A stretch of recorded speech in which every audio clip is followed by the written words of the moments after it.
La comunicación es crucial en los tiempos que corren. No obstante, desde siempre, Dios desea que estemos conectados permanentemente con Él. Gracias por acompañarnos en Conectados con la Palabra. Gustavo Caramelino hoy nos trae el tema La luz de la Navidad. Una de las preguntas que debemos hacernos en esta Navidad es si hay lugar para Jesús en nuestra vida, en nuestra familia, en esta Navidad. Uno de los pasajes más conocidos está en Lucas capítulo 2, versículo 7. Dice, y dio a luz a su hijo primogénito, y lo envolvió en pañales, y lo acostó en un pesebre, porque no había lugar para ellos en el mesón. Déjame resaltarte esta frase, no había lugar. Pasaron más de 2000 años, y la frase es actual. Necesitamos en esta Navidad entender que si le damos lugar a Jesús, la luz de su presencia va a cambiar en nuestra vida.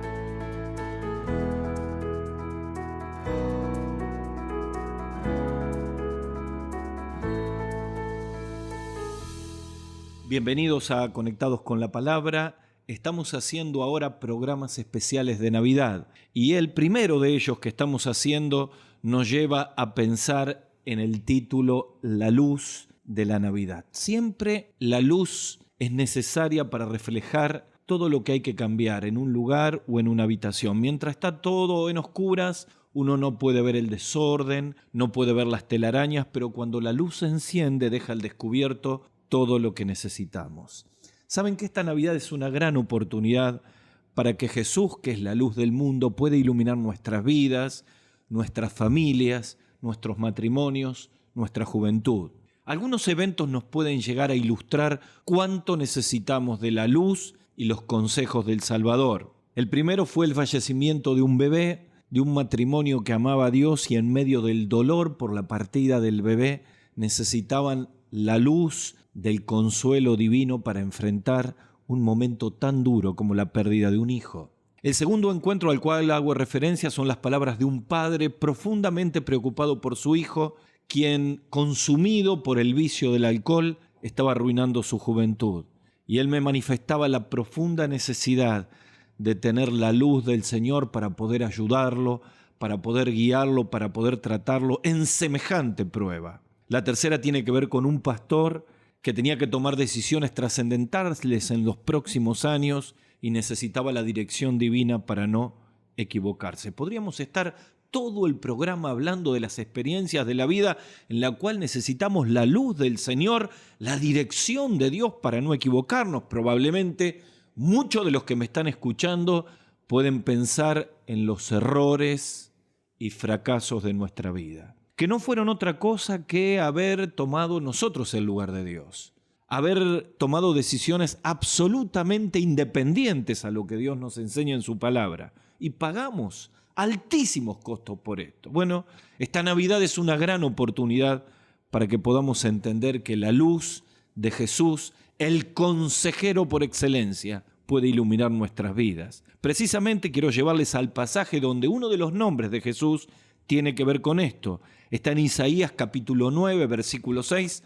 Esta es una de las tantas profecías de la Biblia que nos enfocan en aquel pesebre de Belén, cuando Jesús nace y Dios visita a la humanidad para después de 33 años morir en una cruz y darnos una puerta de salvación. Dice Isaías capítulo 9, versículo 6, porque un niño nos es nacido, hijo nos es dado, y se llamará su nombre admirable, consejero, Dios fuerte, Padre eterno, príncipe de paz. En este pasaje se habla de los muchos nombres a los cuales se reflejaba Jesús, y en el que queremos enfocarnos es el nombre de consejero. Pero déjenme pensar en toda la ambientación de esta profecía de Isaías en capítulo 9. Comienza el versículo 1 diciendo, mas no habrá siempre oscuridad, porque la que ahora está en angustia, tal como en aflicción que le vino en el tiempo que livianamente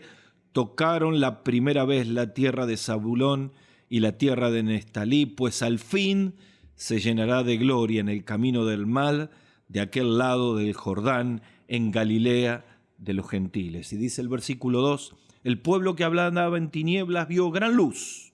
Los que moraban en tierra de sombra de muerte, luz resplandeció sobre ellos. Y sabe que aquí está hablando de la profecía de Jesús. 7 siglos antes, por la guía del Espíritu Santo, Isaías habla de lo que habría de ser la llegada de Jesús. Y sabe que esto se completó y esto se confirmó en Mateo capítulo 4, versículos 13 al 23, cuando Jesús llega a Galilea y comienza a hablar allí acerca de todo lo que Dios le había mandado hacer. Yo necesito mostrarles aquí algunos detalles que ponen color a este relato. Por un lado, Isaías, que nos profetiza que en Galilea y de Galilea habría de venir el Señor como base en su ministerio, y allí en Capernaum, en Nazaret, estaría haciendo la gran parte de su ministerio.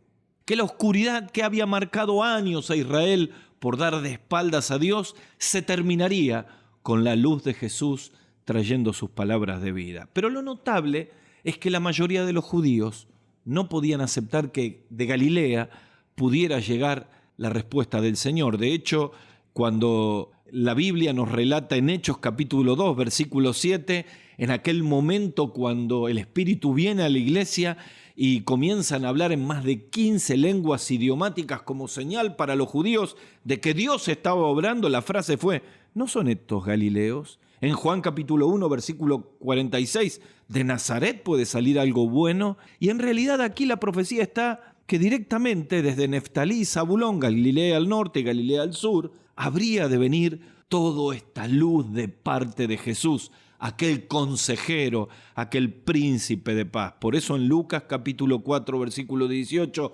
ya el Señor estando en la tierra, dijo: el Espíritu del Señor está sobre mí, por cuanto me ha ungido para dar buenas a los pobres, me ha enviado a sanar a los quebrantados de corazón, a pregonar libertad a los cautivos, vista a los ciegos, a poner en libertad a los oprimidos y predicar el año agradable del Señor. Sin duda, Jesús llegó y en Galilea comenzó a iluminar una nación que estaba en oscuridad.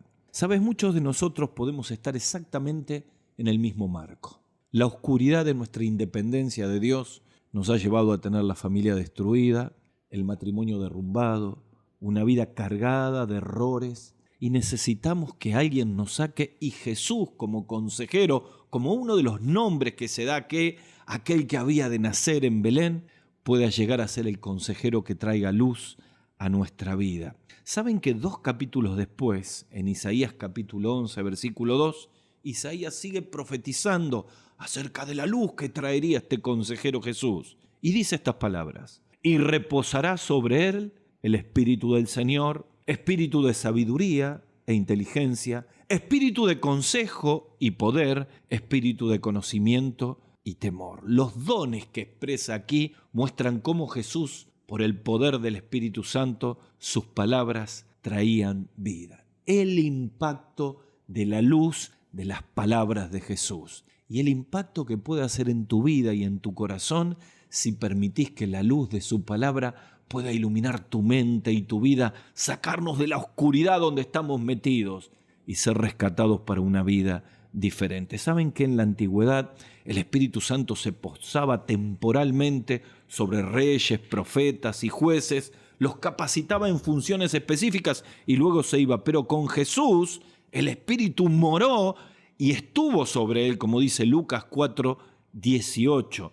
La sabiduría de Cristo era notoria a todos desde que era un niño. En el capítulo 2 de Lucas, versículo 47, cuando estuvo en el templo, dice que todos se maravillaban de la inteligencia de Jesús, el entendimiento y la habilidad para aplicar los principios a cada pregunta que le hacían. Era impactante para todos, aún para sus enemigos. En la fiesta de los tabernáculos en Juan capítulo 7, cuando los mandan a prender, aquellos escuchan las palabras del Señor y vuelven sin Jesús y dicen a quienes le habían enviado: nunca hombre alguno ha hablado así. Por eso en esta Navidad Jesús tiene que ser el consejero de tu vida. En esta Navidad, cuando en la mayoría de las mesas no va a haber lugar para Jesús, quiero animarte para que puedas permitir que sus consejos cambien tu vida, arreglen tu familia y transformen tu matrimonio. Hablaba con un joven que se quiere casar y que quiere formar una familia cristiana, y yo le decía, querido mío,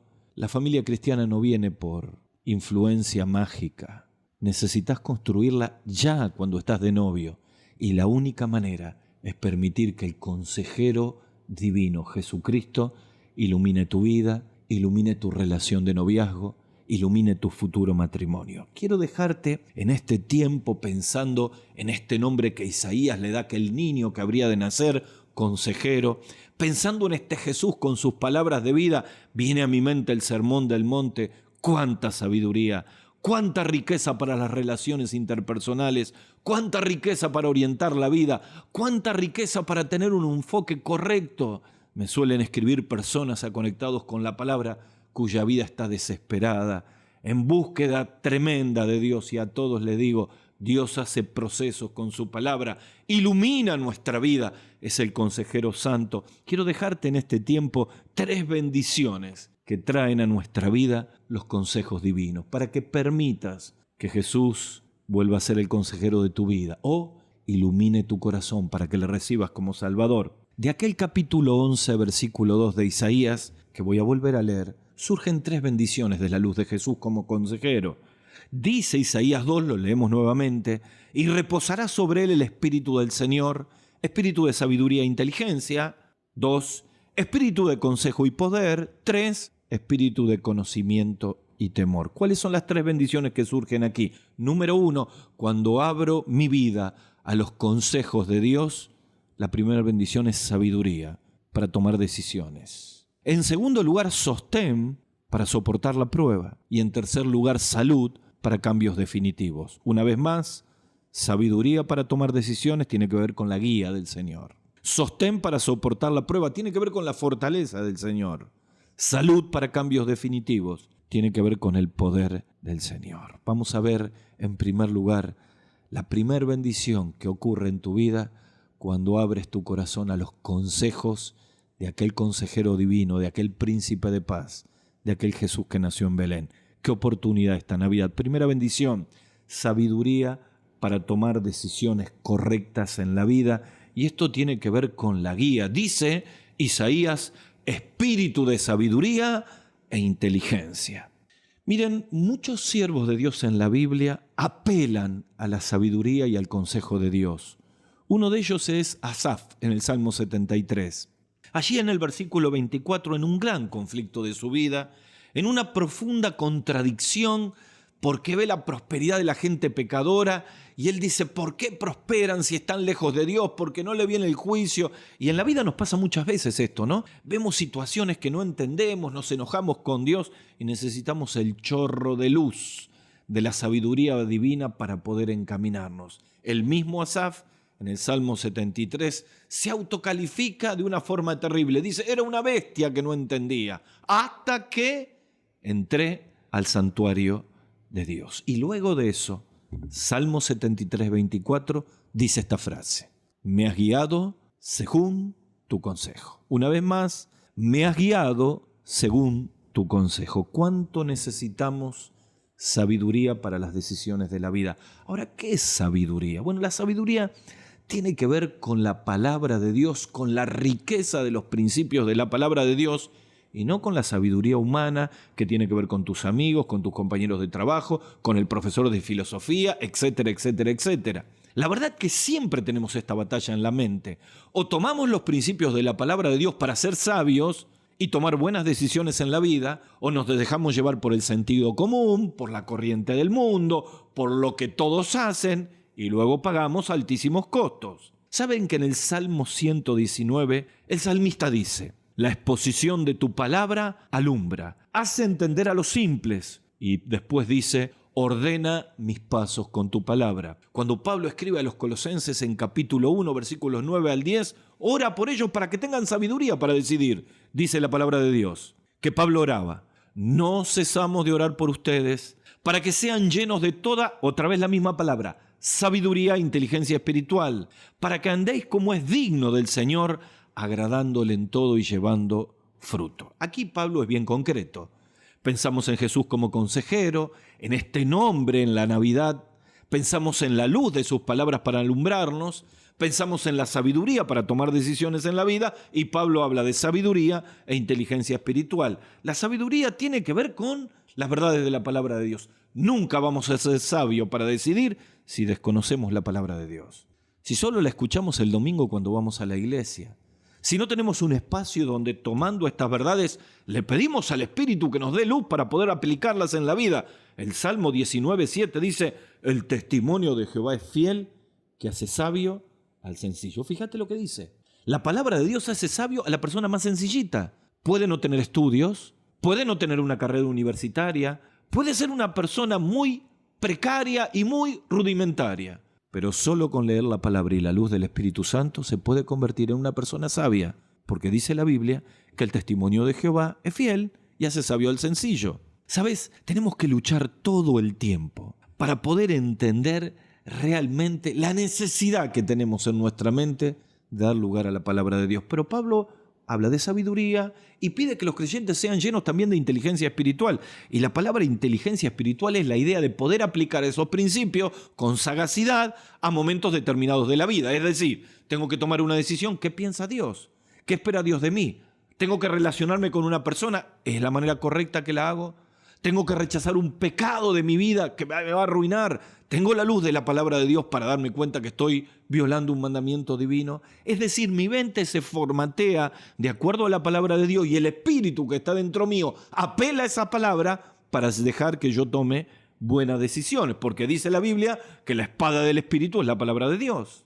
Claro, cuando no tenemos esa luz, necesitamos decir como el salmista en el 16:7, bendeciré a Jehová que me aconseja aún en las noches, enseña a mi conciencia. Miren, hablaba con un joven este fin de semana en nuestro culto. Es un jugador de fútbol que ha jugado en la reserva de la Superliga Argentina y tiene que tomar decisión para ir o a un estado o a otro estado para ir a jugar, pero paralelamente es un siervo de Dios, tiene un grupo pequeño, es un joven realmente que Dios está utilizando, y yo le dije: yo sé que tenés que tomar una decisión, pero probablemente decidas por el mejor postor, por el que más te pague, por el equipo que esté en la mejor liga. Yo quiero decirte algo: necesitas orar para que Dios te muestre dónde tenés que ir. Porque si te equivocás, vas a estar en el lugar equivocado, con la gente equivocada, y vas a sentir una profunda frustración. ¿Cuántos de nosotros sentimos que hemos marcado nuestra vida con decisiones totalmente independientes de Dios? Bueno, el consejero divino, la luz del consejo del Señor en esta Navidad tiene que iluminar nuestra vida para volver al Señor, para conocerle como Salvador y empezar a experimentar la bendición de la luz de su palabra aplicada a las decisiones de la vida. Pero hay una segunda bendición que surge de esta profecía de Isaías capítulo 11, versículo 2, acerca de aquel niño que nacería en Belén, aquel Mesías que luego reinaría y va a reinar en el milenio, y es sostén para soportar las pruebas de la vida. Y esto tiene que ver con fortaleza. Primero sabiduría para tomar decisiones, ahora sostén para soportar la prueba y alcanzar la fortaleza. Claro que sí, la luz de los consejos divinos me sostiene en los momentos difíciles de la vida. La Biblia está llena de citas y pasajes donde nos anima a que cuando golpea la prueba, cuando llega la enfermedad, cuando llega el dolor, cuando sorprende la pérdida, podamos tomar los consejos de la palabra de Dios para sostenernos en medio de la tormenta. Habitualmente no hacemos eso. Llega la prueba y empezamos a preguntar por qué. Llega la adversidad y nos enojamos con Dios. Y muchas personas no entienden que las circunstancias difíciles de la vida, en lugar de ser una maldición, que no lo es, de parte de Dios, son puertas que se abren para que Dios trate con nosotros. Uno de los niños de nuestra congregación, Máximo, viajó a la capital del país para que le quiten una traqueotomía que tenía y poder empezar a respirar normalmente. De lo que habría de ser una operación sencilla, se complicó gravemente, tuvo que ir a respiración artificial. Estamos orando, poner las palabras de su papá: lo que parecía una operación sencilla nos va a llevar más de 10 días aquí, pero confiamos en Dios. Y ahí está el punto. Sostén en medio de la adversidad. Sus consejos que nos iluminan cuando estamos en tormenta. El rey David en el Salmo 63, en el desierto de Judá, escribe estas palabras: Dios mío, eres tú. De madrugada te buscaré, mi alma tiene sed de ti. Mi carne te anhela en tierra seca y árida, donde no hay aguas, para ver tu poder y tu gloria, así como te he mirado en el santuario. Porque mejor es tu misericordia que la vida. Mis labios te alabarán, así bendeciré en mi vida. Cuando me acuerde de ti en mi lecho, cuando medite en las vigilias de la noche, Señor, has sido mi socorro. Así en la sombra de tus alas me regocijaré. Está mi alma pegada a ti. Y aquí dice, tu diestra me ha sostenido. Tu diestra me ha sostenido. El mismo salmista Asaf dice, me tomaste de la mano derecha. El sostén de Dios como consejero. La Biblia muestra que las palabras de Dios son el sostén en la prueba. Salmo 119 dice, abatida hasta el polvo está mi alma, vivifícame según tu palabra. En el 119, 49 y 50 dice, acuérdate de la palabra dada a tu siervo. Ella es consuelo en la aflicción. Santiago dice en capítulo 5 que cuando llega la aflicción hay que hacer oración. ¿Está alguno afligido? Haga oración. Isaías presenta una nación en la cual vendría un gran juicio de Dios, porque ya llegaba la invasión sobre Israel, y en medio de la invasión asiria y babilónica, que era el preludio de una gran tribulación, habla de esperar y buscar al Señor. ¿Saben? La aflicción llega con la falta de salud, la aflicción llega con los conflictos familiares, la aflicción llega y necesitamos buscar la palabra de Dios como sostén. Y el apóstol Pedro, en Juan capítulo 6, nos abre una puerta para entenderlo. Dice la Biblia allí, desde entonces muchos de los discípulos se volvieron atrás y ya no andaban con Jesús. Dijo entonces Jesús a los 12 discípulos, ¿queréis acaso iros vosotros también? Le respondió Simón Pedro, Señor, ¿a quién iremos? Tú tienes palabra de vida eterna. Y este es el camino. Tal vez estás en medio de la aflicción, del dolor, de la pérdida. Estás en una profunda situación de abatimiento. Tenés que buscar al Señor. Sus palabras de vida que te sostengan, su mano que te levanta. ¿De qué te sirve una vida lejos de Dios? ¿De qué nos sirve una vida tratando de sostenernos cuando se nos derrumba? Cuando la vida se derrumba, hay que extender la mano y buscar al Señor. La luz de la Navidad nos habla de un Dios que nos trae sabiduría con sus consejos para tomar decisiones en la vida. La luz de la Navidad nos trae a Jesús como consejero para sostenernos en medio de la prueba y traernos fortaleza. Pero en tercer lugar, la tercera bendición es salud para cambios definitivos. Y esto tiene que ver con el poder. Habla Isaías, espíritu de conocimiento y temor. Y aquí está la palabra clave, el temor de Dios que marcaría a Jesús, obedeciendo su vida aquí en la tierra, todo el tiempo siguiendo la voluntad de Dios. Saben, yo no tengo tiempo para desarrollarlo, pero el temor de Dios es clave para tener salud en la vida.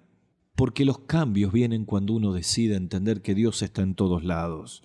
Por eso Pedro nos dice en su primera carta, capítulo 1, versículo 17, y si invocáis por Padre aquel que sin acepción de personas juzga según la obra de cada uno, nos dice, conducíos con temor, aquí está la clave, todo el tiempo de vuestra peregrinación. ¿Sabes qué?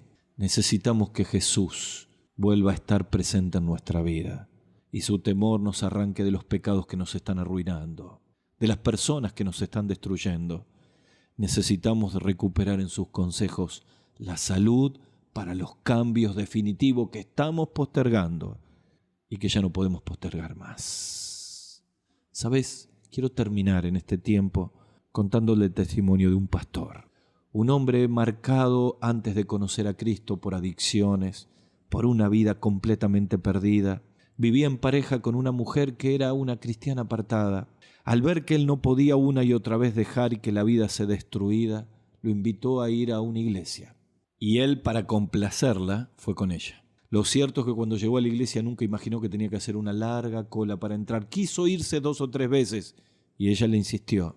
Pero cuando entró a la iglesia y escuchó las canciones, se dio cuenta de la profunda realidad de su vida. Cuando empezó a escuchar la palabra de Dios, se sintió profundamente pecador, pero sintió que una luz de esperanza iluminaba su vida para un cambio definitivo. Sus palabras fueron: cuando estuve ahí adentro, sentí que mi vida estaba llena de gusanos, pero recibí el perdón de Jesús, la luz de Jesús. Dios cambió su vida, se casaron, hizo una transformación tan grande. Hoy es pastor de una iglesia, porque un día permitió que la luz de Jesús, aquel niño que nació en Belén, iluminara su vida y le traiga sabiduría, sostén y salud. Así que si estás lejos de Dios, ¿qué tal si le das lugar en el mesón de tu casa, en el mesón de tu corazón a Jesús? No ha servido nada una vida lejos. ¿Por qué no darle un lugar al Señor? Vuelve a Cristo, vos que eres parte del Señor. Vuelve al Señor, vos que estás lejos. Volvé a Cristo. Esta Navidad tiene que ser una puerta para acercarte al consejero divino. Pero quizá me está escuchando un hombre, una mujer, un joven, una señorita, que al escuchar todo esto dice: yo vivo en oscuridad. ¿Sabes? Jesús dijo: yo soy la luz del mundo. El que a mí viene no andará en tinieblas, sino que tendrá la luz de la vida. Y ese niño que nació en Belén, aquel consejero que impactó y bendijo multitudes, murió en la cruz del Calvario, por ti y por mí, por mis pecados y por tus pecados. Y tiene poder en este tiempo para entrar en tu corazón oscurecido, llenarte de su luz, de su perdón y darte una nueva vida. Por eso quiero invitarte a que puedas orar conmigo en este tiempo y permite que la luz del perdón de Jesús ilumine tu corazón. Deténete, cerrá tus ojos, ora conmigo y decile al Señor así: Señor Jesús, me doy cuenta que estoy en oscuridad. Reconozco que soy pecador. Quiero pedirte perdón por todos mis pecados. Quiero pedirte que vengas a mi corazón y seas mi Salvador. Señor, necesito tu consejo, necesito tu presencia. Por eso te recibo como mi Salvador. Te lo pido en el nombre del Señor Jesús. Amén. Hasta el próximo programa y feliz Navidad. Hasta aquí, Conectados con la Palabra, con Gustavo Caramelino. Para contactarse con nosotros, dirija su mail a conectadosconlapalabra@gmail.com. En Facebook, búsquenos como Conectados con la Palabra.